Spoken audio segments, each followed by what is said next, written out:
అందరికీ praise the lord. మీ అందరికీ స్వాతంత్ర్య దినోత్సవ శుభాకాంక్షలు. Happy independence day.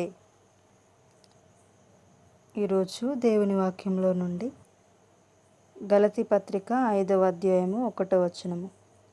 ఈ స్వాతంత్ర్యము అనుగ్రహించి క్రీస్తు మనలను స్వతంత్రులనుగా చేసి ఉన్నాడు. ఆమేన్.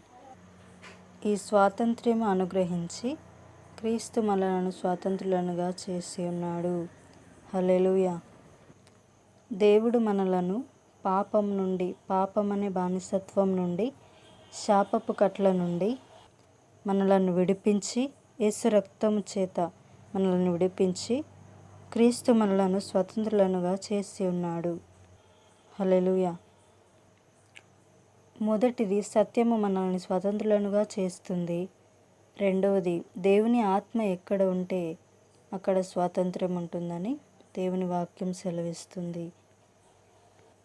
కాబట్టి మనము దేవుని ఆత్మ కలిగిన వారమై ఉండి సత్యమును అనుసరించు వారమైతే మనం ఎల్లప్పుడూ స్వతంత్రులమే. ఈ విధంగా స్వాతంత్ర్యం పొందిన మనము దేవుని రెండవ రాకడ కొరకు ఎదురు చూసినట్లయితే మనము మహిమ గల స్వాతంత్ర్యాన్ని పొందబోతున్నాము. ఆమేన్.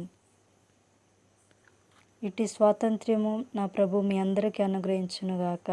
ఆమేన్.